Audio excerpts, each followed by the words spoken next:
Grab your beverages and turn up your interweb. Solving the world's problems 12 ounces at a time. It's Dudes and Beer.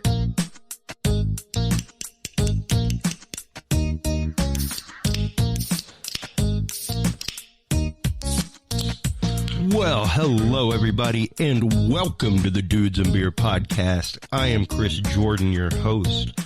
Tonight on the show, I am so very excited to have Futurist Gray Scott with us.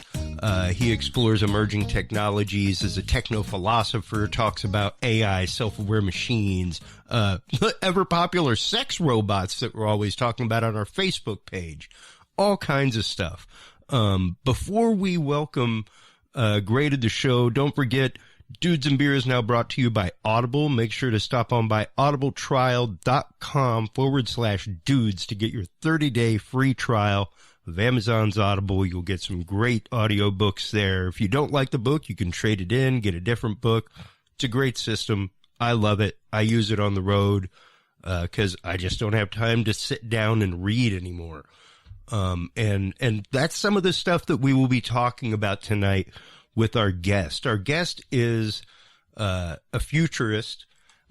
Gray Scott is also the host of Futuristic Now, a great web series that really talks about a lot of stuff. I've been following him for a little while on social media, things like that. I'm very excited to have him on. Here's a little clip from his Deepfake AI episode that came out just a few days ago. For the next level. So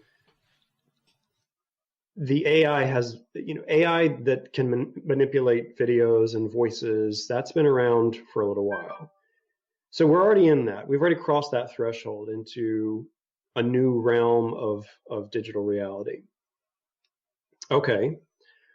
Futurists have been talking about this for a very long time. 30 years ago, 25 years ago, Alvin Toffler, Buckminster Fuller, Arthur C. Clarke, Isaac Asimov, all of these futurists were talking about this. They knew it was coming.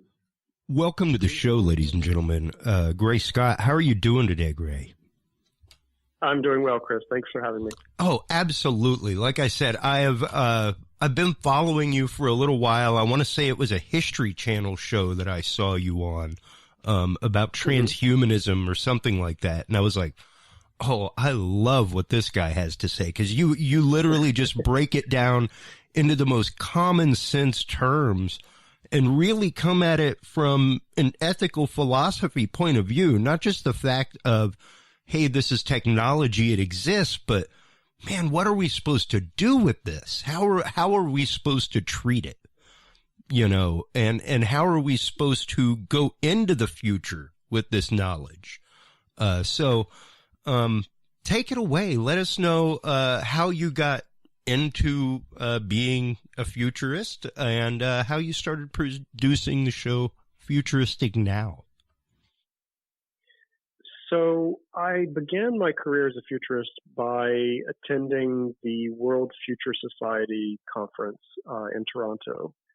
And that was about 5 or 6 years ago, almost 7 years ago. And I'd never even heard of the World Future Society, and I didn't even know that being a futurist was an actual job that you could do. I mean, I had heard of Buckminster Fuller, obviously, and Sure. I knew of all of these science fiction writers, people I just mentioned, Arthur C. Clarke, Isaac Asimov, things like that. But I wasn't aware that you could actually make a living as a futurist. And so I went to the World Future Society and I took a futures writing class. I started writing for the Futurist magazine, got published there several times. And the first thing I did was I started to realize that there was a space in that field that no one had really filled. There was a space there for someone to talk about the philosophy of technology and not just be a technologist. So when I tell people that I'm a futurist, you have to understand what that really means. There are foresight experts, people who work with corporations and help them predict where business is going to go. And I do some of that myself. I mean, I speak at conferences, I consult with companies all over the world. But my primary work is to be on television, whether that's on the news or that's on Discovery or History Channel or Nat Geo or any of those channels.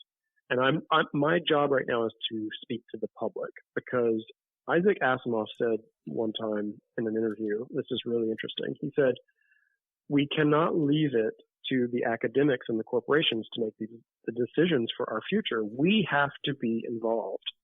And so my primary mission right now is to, first of all, get more people to become futurists, because we need more, of all different categories. We need more women futurists. We need futurists in different parts of the world, not just the United States. And we need different types of futurists that are working with corporations, but also futurists to start programs in elementary schools to get kids to start thinking about the future in the way that only futurists could talk about it. So that's been my primary goal. And the thing that's funny is that the first thing I did after I decided to make this my career, after I left the World Futurist Society and I was writing for about 2 to 3 months, I decided to put out a video on YouTube. I started my YouTube channel. And the first video that I ever made was, I think it was called Dream Recording.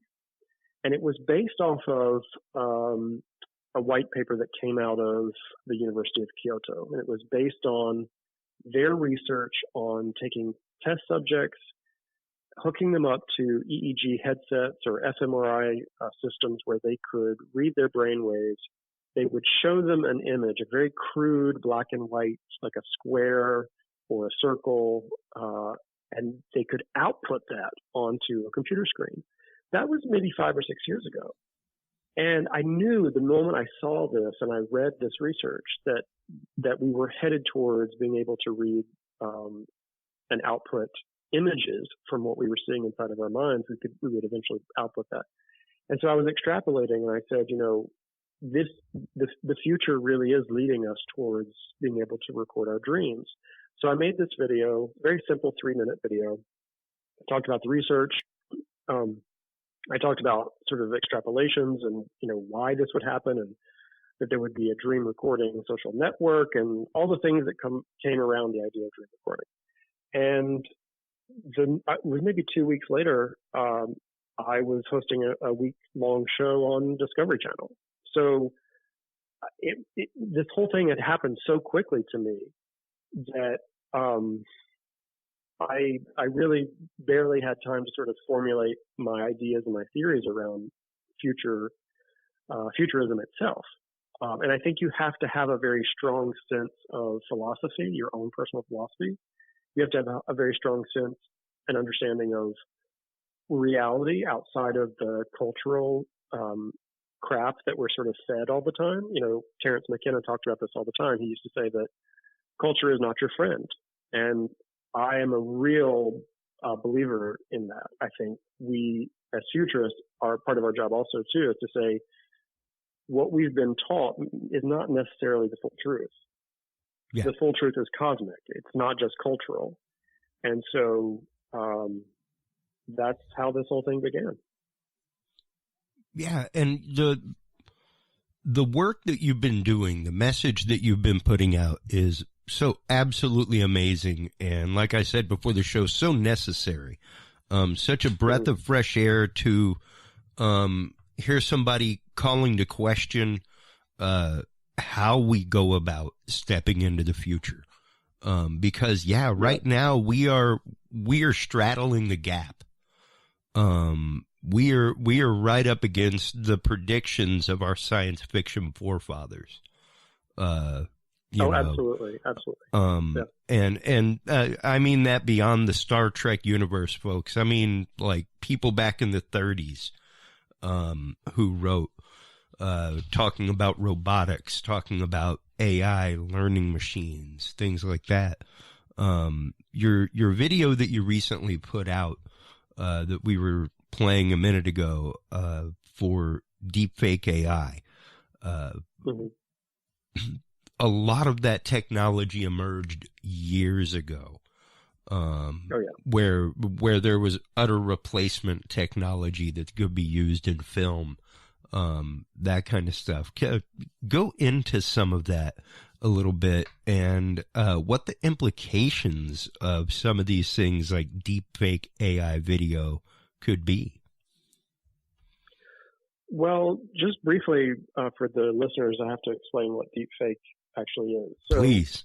Basically, what we're able to do now is we're able to take still photographs, which is miraculous that we could take a still photograph, or we could take clips of short videos and use AI to manipulate the facial structures and manipulate the voice to replicate and create new images and new videos that enable filmmakers to make videos of anyone saying anything at any time.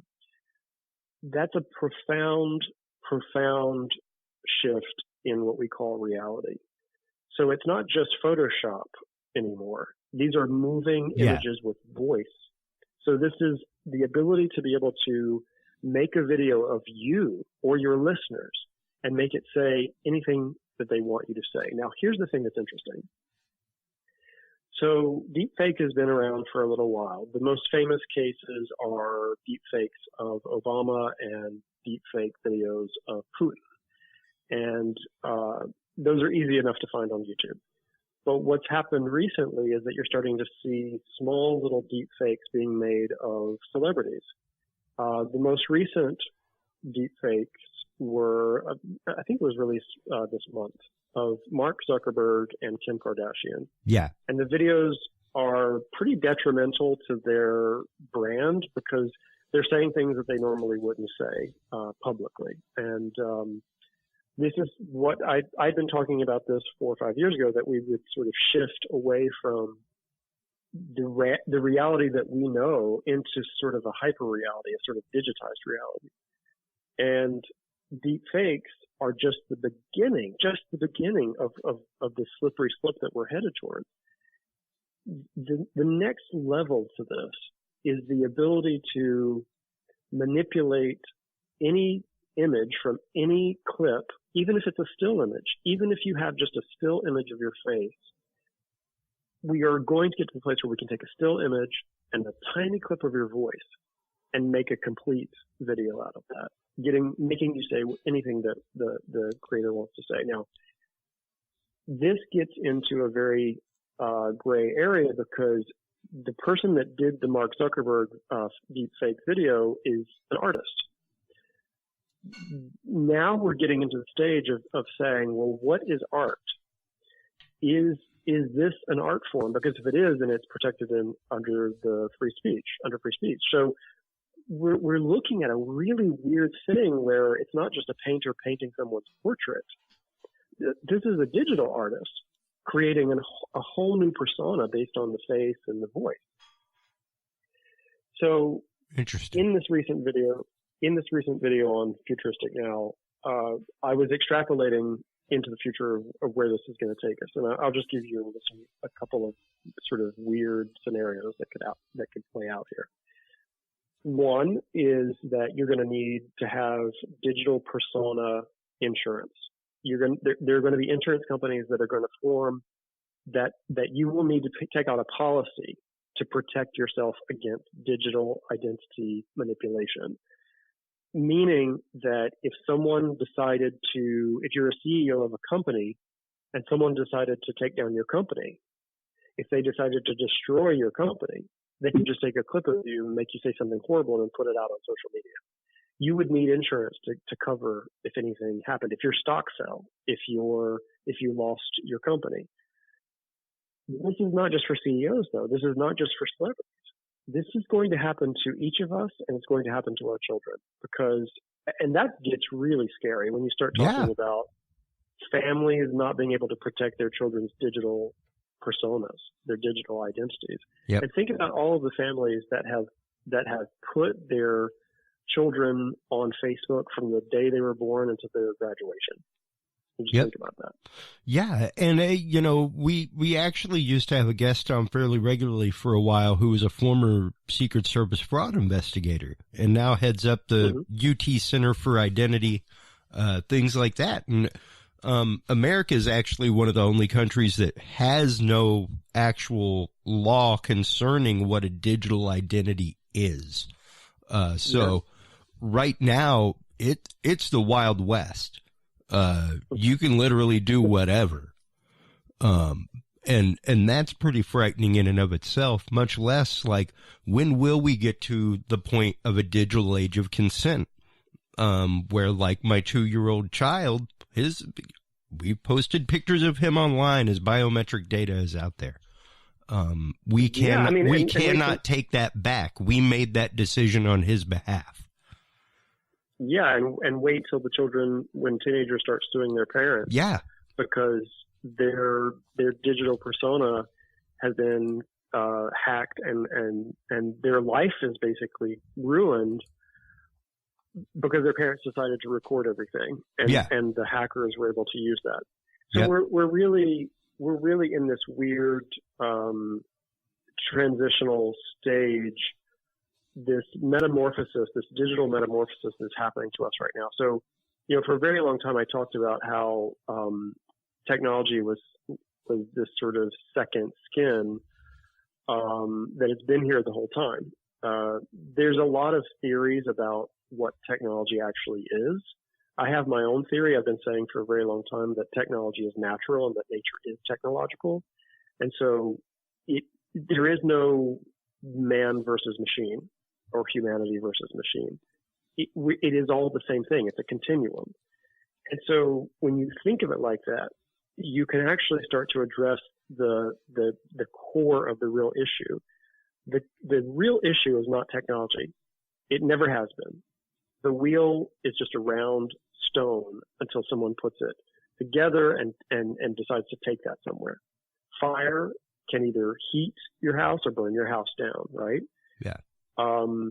So it is the intention, and it is the I guess intention is the best way to describe this. It is the intention behind the tool that is the real problem. So it's not the AI that's the problem here.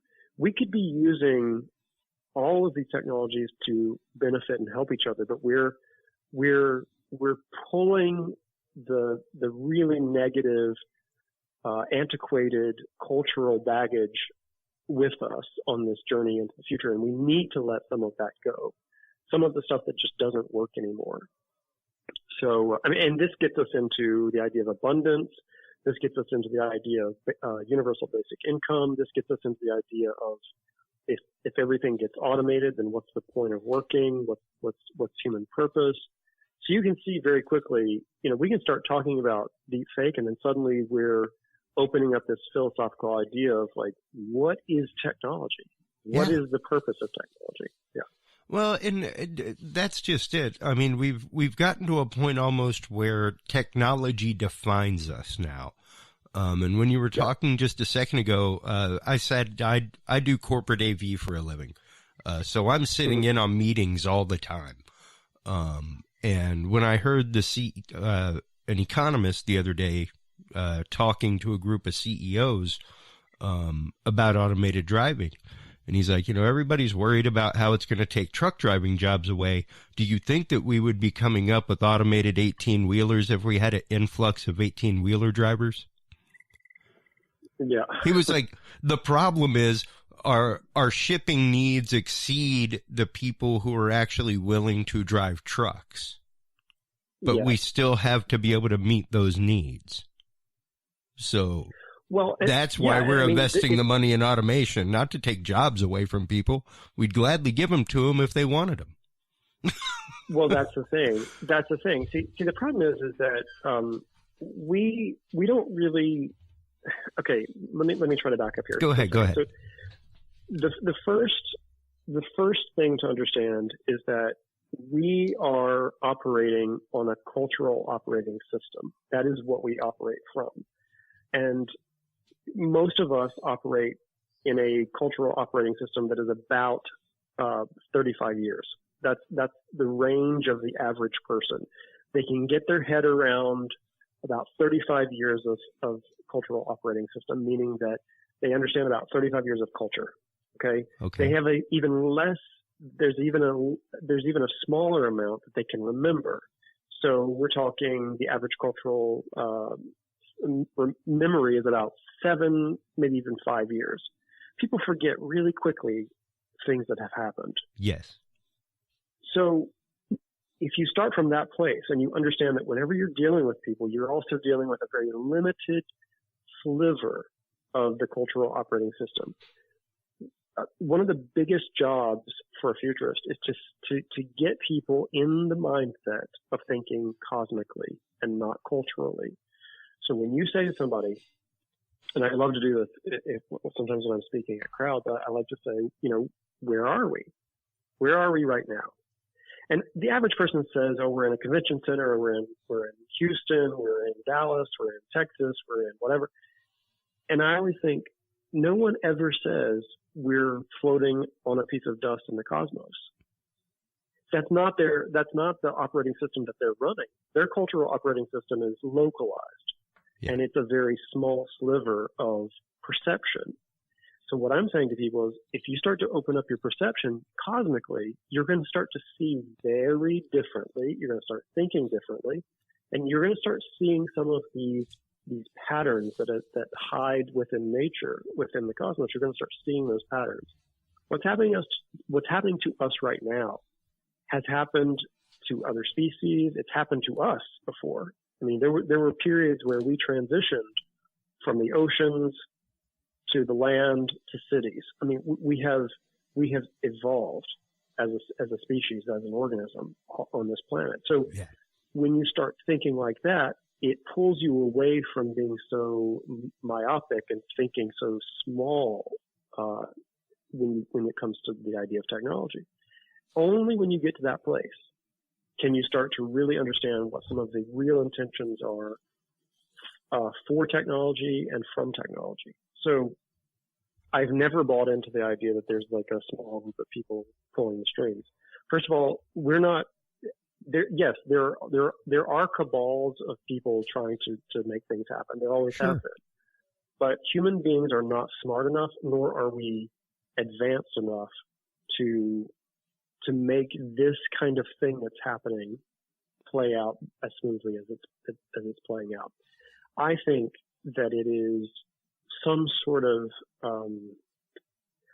it's some sort of directional intention that the cosmos naturally has. And a lot of people have talked about the great filter, meaning that the reason we don't find, or we haven't seen a lot of alien life out in the cosmos is because the sort of immune system of the cosmos is technology, and that technology is the filter that keeps biological, intellectual creatures from taking over the cosmos. I mean, think of it. If there wasn't some sort of immune system, if there wasn't some sort of filter that kept us in check, I mean, we have plans to get off this planet and to colonize a new planet.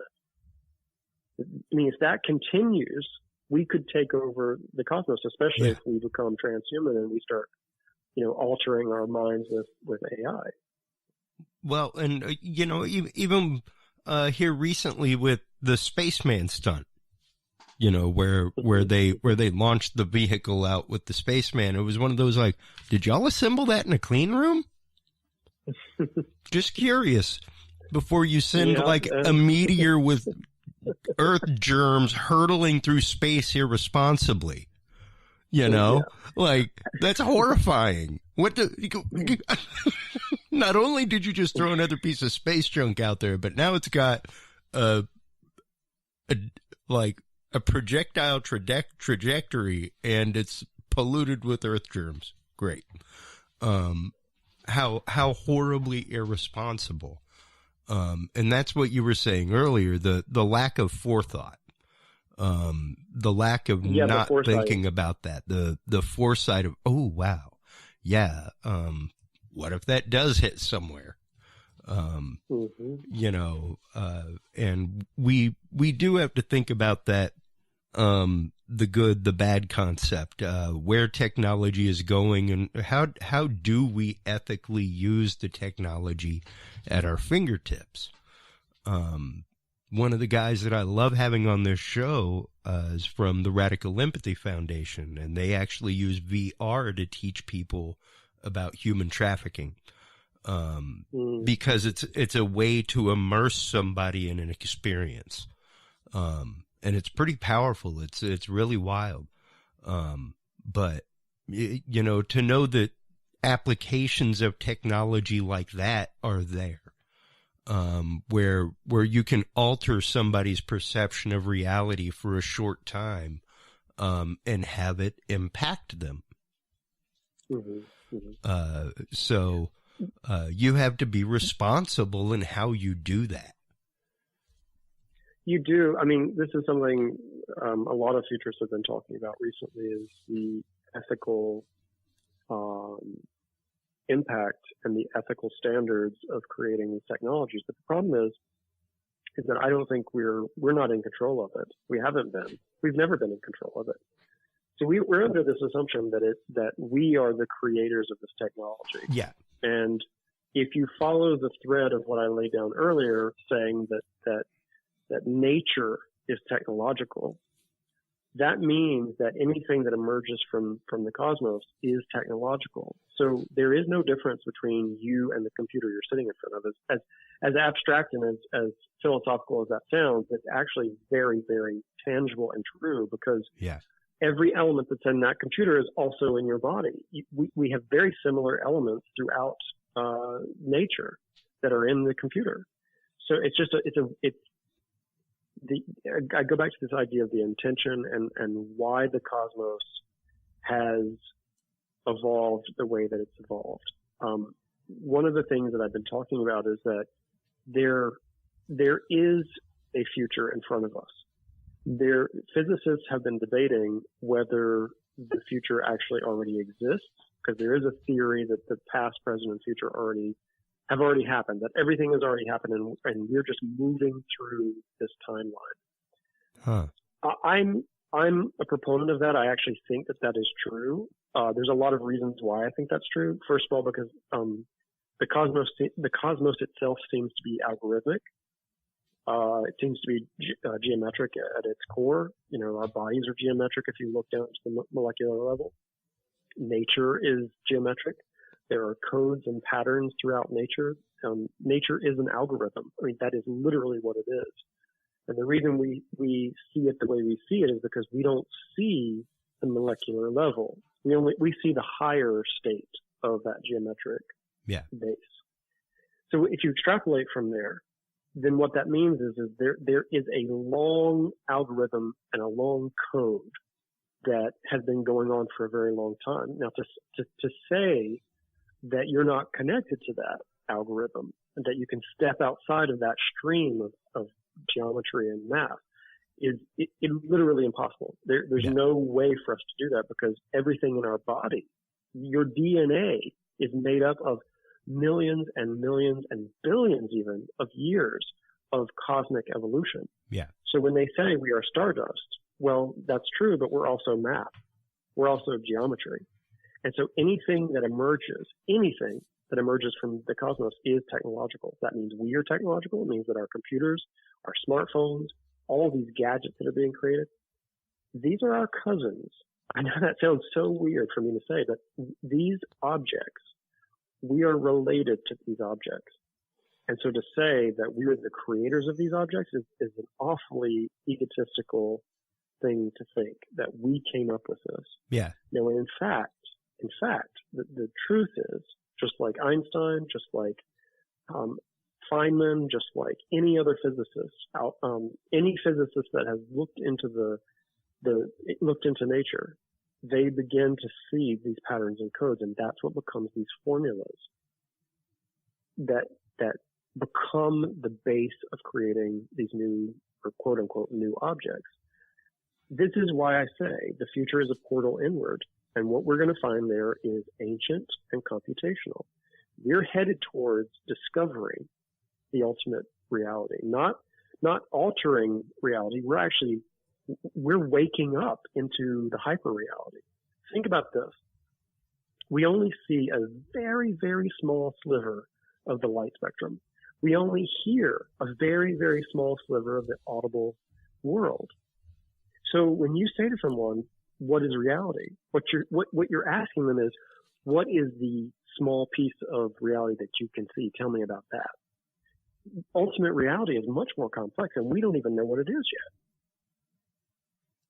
Yeah, right. And right now we're trying to figure out if reality is even real. I mean, you can get down to the absolute physics of whether or not you're actively touching a table, or whether or not that's just electron field repulsion.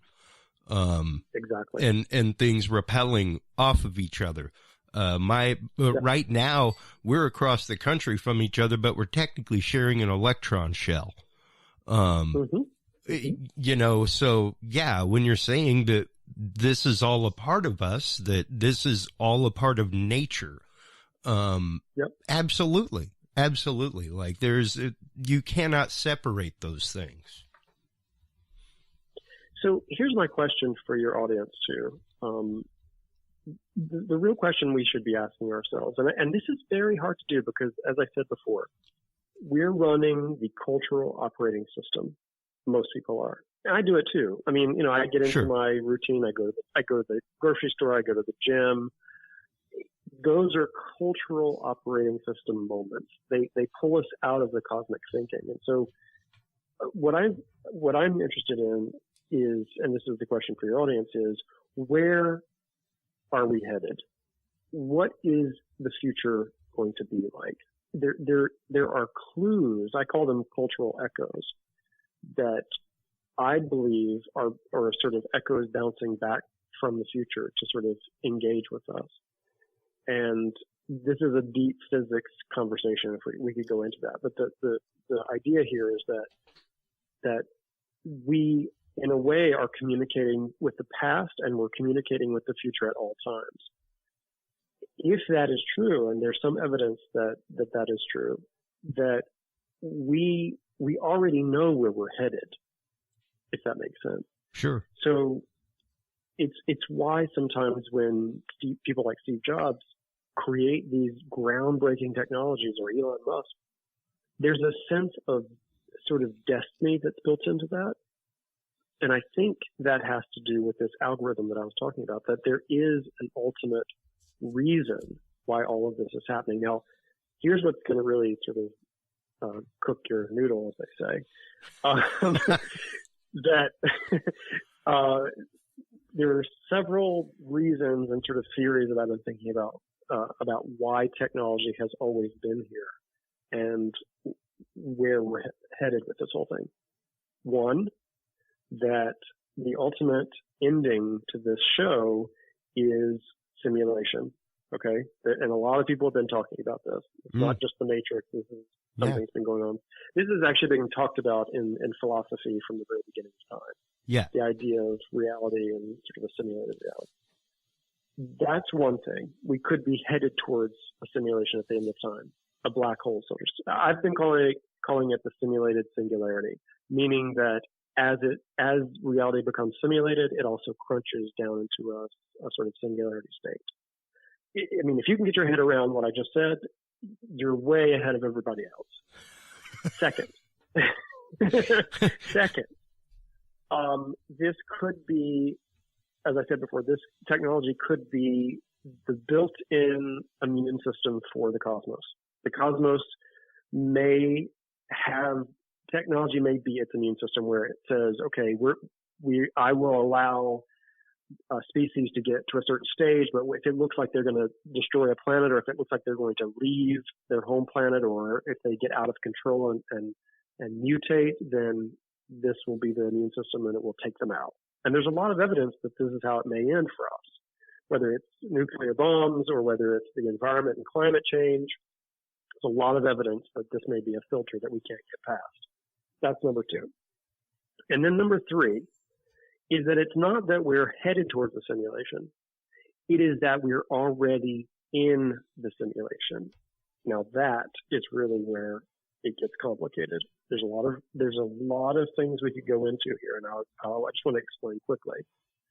Please.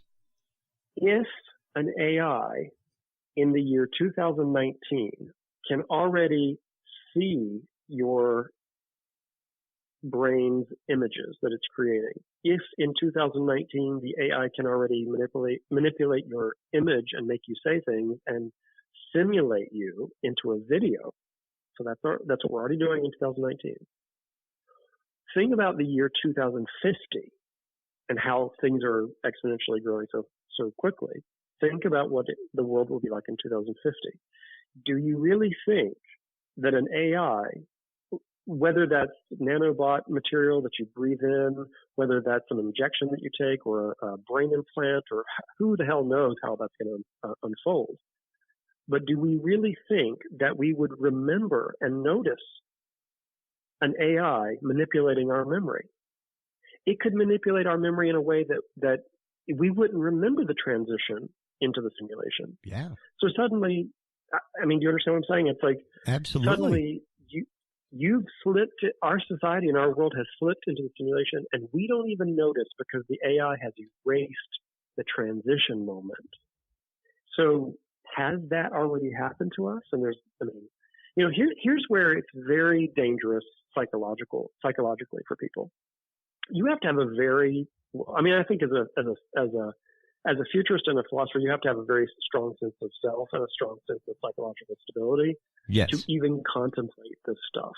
Because you can sound crazy and you can come off schizophrenic, but I'm very clear with myself that until I see absolute proof of some of these things, that these are just questions, these are just theories at this point for me. The only proof that we have right now is that we are actually accomplishing the ability to simulate reality in a way that's believable. That is the proof. That's actually what's pushing me more towards the idea that this may already be the simulation. But there is, the question is, how would you prove that? Yeah. It would be hard, and if you did prove it, would it basically not only collapse society but people's minds? Or would it collapse? Would it collapse the simulation? Yeah. I mean, think about that. Would it? Someone said to me, well, because the simulation requires our active participation. Well, it requires it requires the subject inside of the simulation to not necessarily know that they're in a simulation. See, the gig is up now. The gig is up. So what's happened is that once we started having the conversation about simulation within society, and once the masses started to really wake up the simulation idea, suddenly the potential for the simulated system to start crashing is a real possibility. Well, look what's happening. We're headed towards complete chaos with this thing that we call technology. And so maybe this is how, maybe this is how it sort of plays out, is that, okay, it took 2019 years for the species to figure out that, or it took, 6,500,000 years for this species to figure out that it was being simulated. And maybe that was the simulation that was being run, was how long does it take for us to figure it out? So, I mean, how does this help people? I don't know. I mean, there are often times where I say, I don't want to talk about the simulation theory anymore because it just confuses people. But then when you start talking about deep fake technologies and how that confuses people, how could you not talk about the idea of reality and simulation and the end of time? And well, and the thing is, whenever some of us started talking about this stuff years ago, like whenever Adobe first came out with the new software that lets you, with 20 minutes of hearing somebody, it can mimic their voice completely. Any text you type in, it'll say it. I could literally feed in a transcript of an episode and it would be me talking the way I talk. inflections and all. And with that kind of AI, that was like 3 years ago that they announced it. So that means that they were working on it hardcore for a few years before that. Absolutely. None of this stuff is new. And that's what we really have to consider is that, if Lord forfend, if people are using things for nefarious means, they've already been using them, for nefarious means. So they're like way ahead of the curve, as far as that goes. But for the technology of convincible video, the deepfake video, that came out of for Zuckerberg, that kind of stuff, where it is like, wow, that's some pretty intense, really well done video.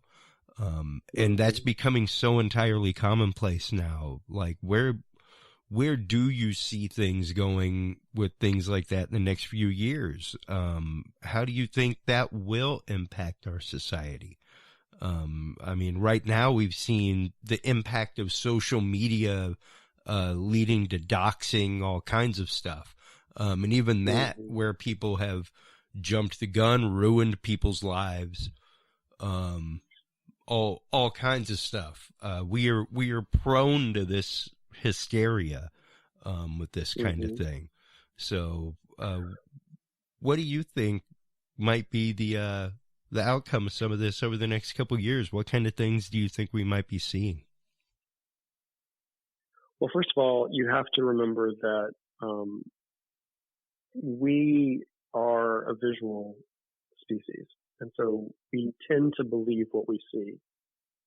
So that's going to be a major problem for people. But you have to also remember that we are not necessarily vigilant when we address things that we do see. So, in other words, what I'm saying is that it's very easy for subliminal visual messages to get into our system. Advertisers have known this for years. There's a whole study on how to manipulate people in advertising. So we've known that for a very long time. Now, see, the problem that gets compounded here is when you start plugging that sort of nefarious, mind-altering state into the digital AI system that is even more subtle and more cued to your brainwaves, literally your brainwaves. And that's sort of where this thing is headed. Here's the thing. We're moving away from the phones and we're moving into smart glasses.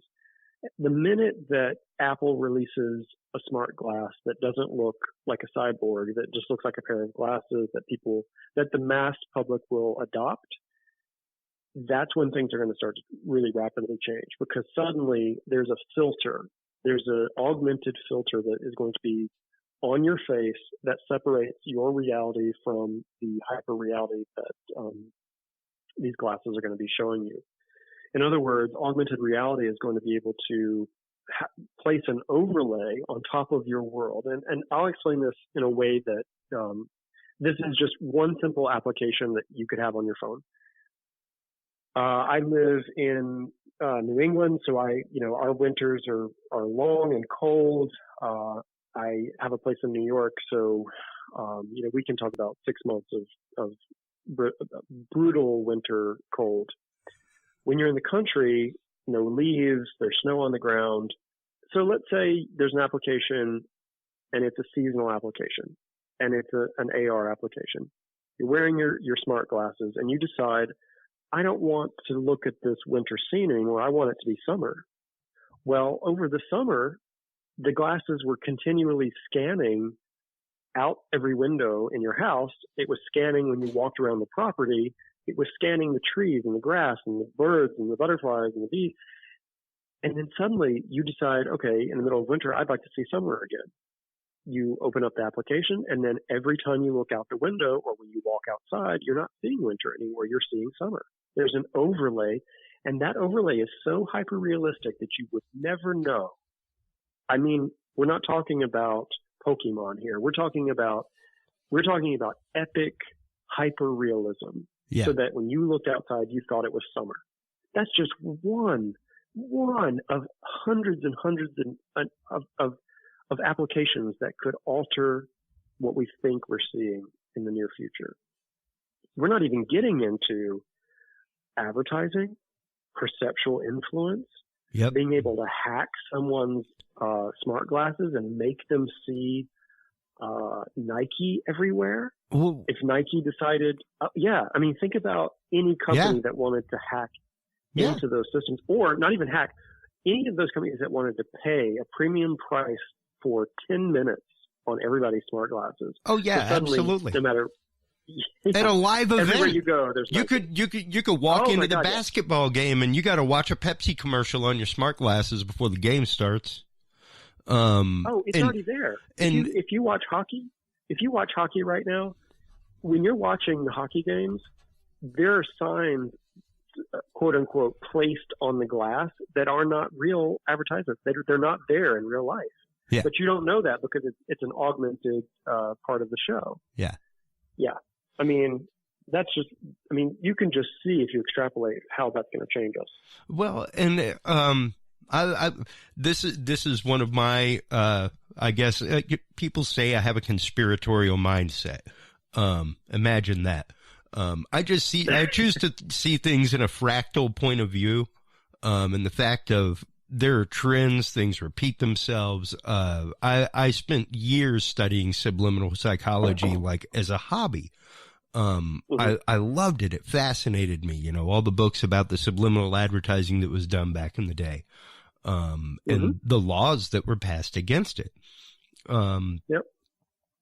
And to go into, the fact of brain entrainment, the fact that if you expose your brain to a certain frequency regularly, that it will readily produce that frequency. That's what makes you tired, folks, whenever you watch TV, is that your brain is literally starting to think at that rate. It's because the TV is flashing that many times per second. So we went from 30 hertz to 60 up to 120 and beyond now. So you now have 4 or 5 times as many opportunities to put in a flash frame of subliminal message. And you can now entrain somebody's brain with a message like that 5 times faster, because of the resolution of television screens, things like that. That's my nefarious, fractal mentality thinking about that. But, even whenever you were talking about the dream technology earlier, the first thing I thought was, my God, I could swear that I remember a sci-fi movie where, like, you had advertising in your dreams. Where that's the easiest part to do. I think the easiest part is for them to get the advertising in there. Oh, sure. But, here's the thing. I mean, we have a couple of technologies that are really beneficial and really helpful to us. If we could get those technologies in place, we could stop some of this darker technology from taking over. So, for example, blockchain is a perfect example of this. So, if we were to move all of our social media and all of our social media content, our digital personas, over to a blockchain system, if any alteration happens to our digital persona, everyone would see the alteration, if that makes sense. So, sure. So you can't change one of the records without everyone in the system seeing that there was a change made. And that would tell people. So, for example, if a video came out of us saying something we would never say, and it was on the blockchain system, all people would have to do is go check our individual blockchain, and they would see that an alteration had happened. That's just one small piece of how this could go right if we do it the right way. The other part of this is automation. If we get to a place where machines do everything, and I mean literally everything, they're only machines in factories, they're only machines doing the hard labor. There is no choice economically. And there is no economist that wants to talk about this.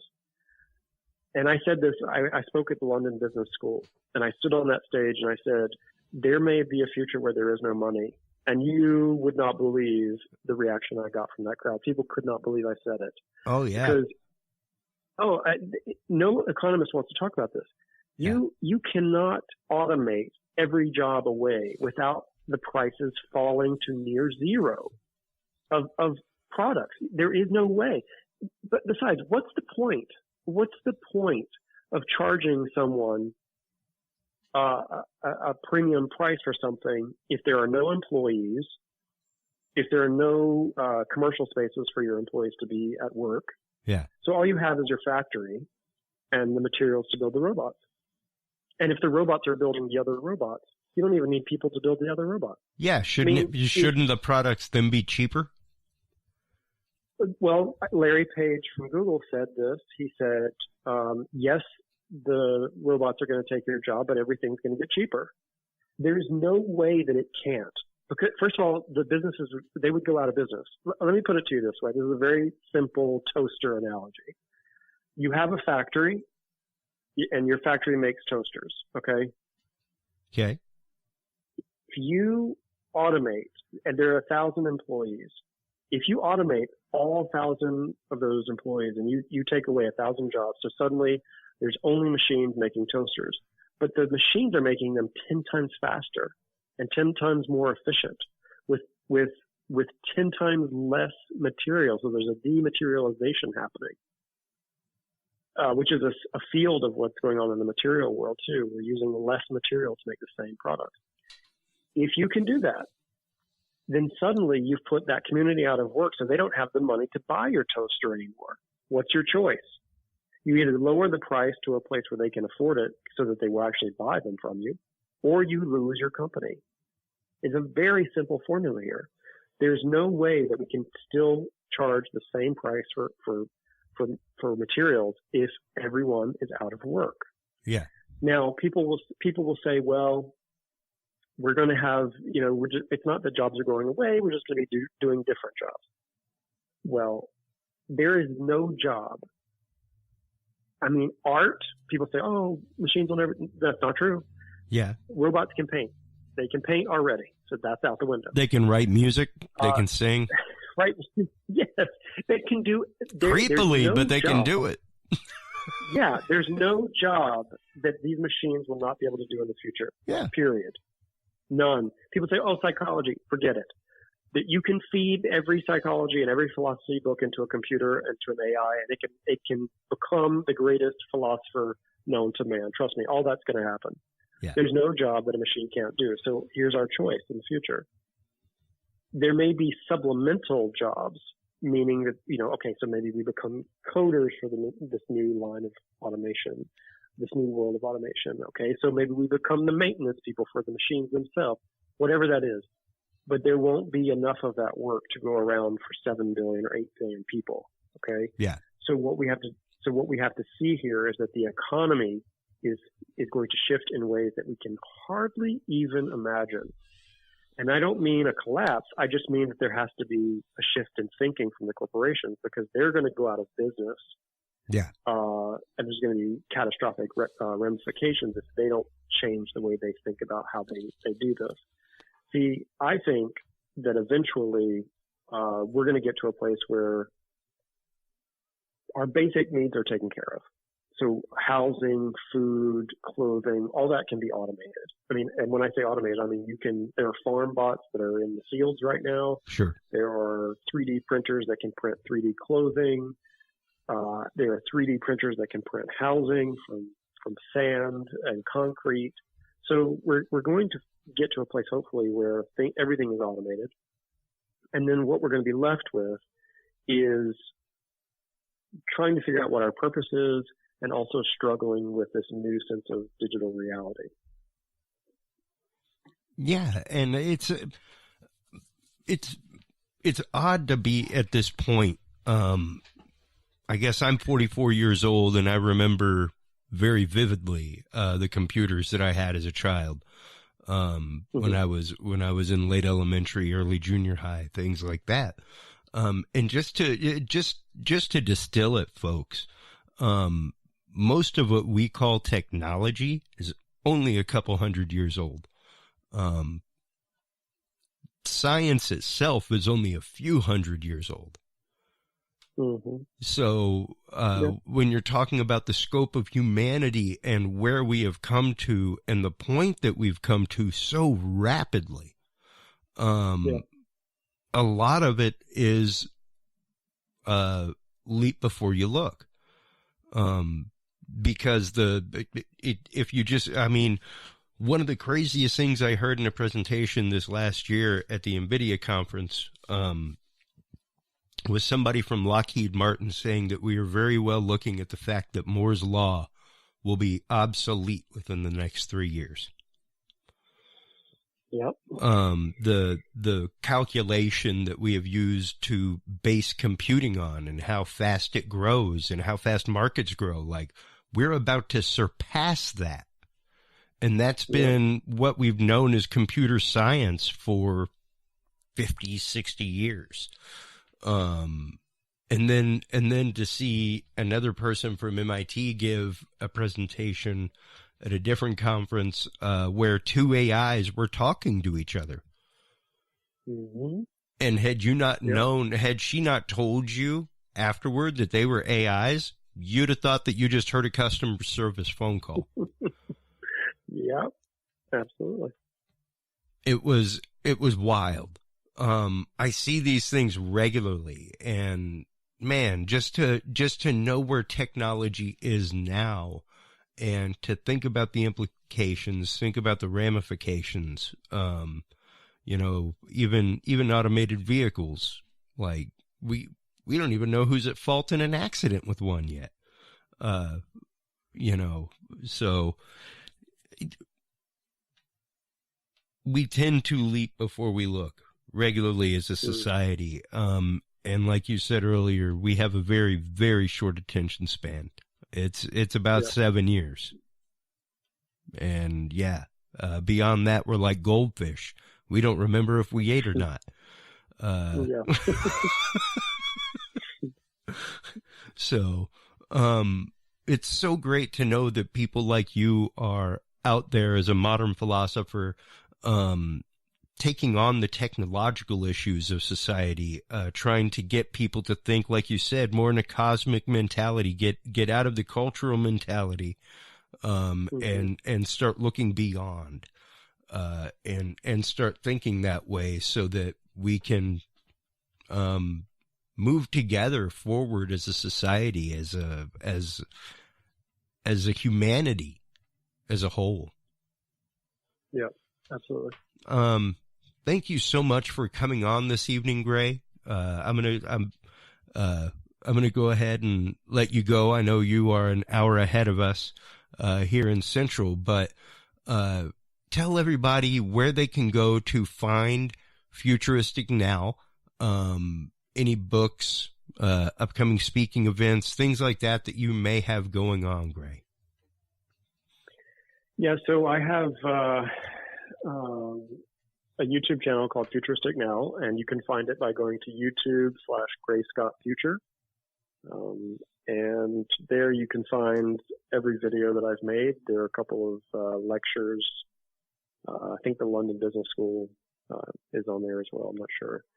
But you can also go to grayscott.com, and that's where you can find everything. Everything is sort of central to there. All the press that I've done, the television shows I've been on, and all, most of my quotes. So yeah, I mean, primarily my thing right now is just to keep talking to the public. And there's a couple of things coming up, hopefully, that one of them is a book chapter in a new book that's coming out at the end of this year. It's called Aftershock. It's a follow-up to Alvin Toffler's Future Shock book. Okay. And in that book, I write a chapter called Technological Hallucinations. And the chapter is all about what we've been talking about this evening. It's about the future of perception, the future of digital consciousness, simulations, augmented reality in the future. So that should be out at the end of this year. Great. That is very exciting to hear. once again, thank you so much for coming on, for sharing your vast realm of knowledge and theory with our audience. It's been an absolute pleasure to chat with you this evening, and look forward to having you on again if you'd like. Absolutely. Thank you for having me. Oh, yeah, man. Anytime. Feel free to reach out. If you could, hold the line for just a moment, and we'll be right back with you. While you're online checking out the great work of Grace Scott and Futuristic Now at grayscott.com, as well as on YouTube, make sure to go on by dudesandbeer.com. That is where you can find the Knowledge Vault. We're all about sharing knowledge with people, and whenever we find things like patents of Nikola Tesla, different programs that were declassified by the CIA, even the big JFK file dump that came out from the FBI, all that stuff is there in the Knowledge Vault, folks. Go check it out. It's all downloadable PDFs. Make sure to stop on by HC Universal Network to check out not only Dudes and Beer, but Talking Sound, Yes But Why podcast, and more. Until next time, everybody, please remember, take care of yourselves, take care of each other, and if you can't be good at it. We'll talk to you soon. Bye-bye.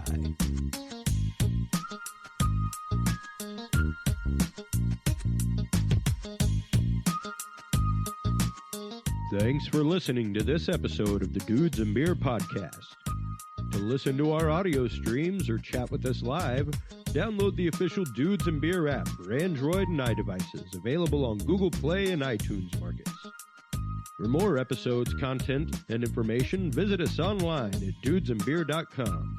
You can also find our episodes on Breach.tv, iHeartRadio, Spreaker, SoundCloud, iTunes, YouTube, Stitcher, or your favorite podcast service. Dudes and Beer is a proud member of the HC Universal Network family of podcasts.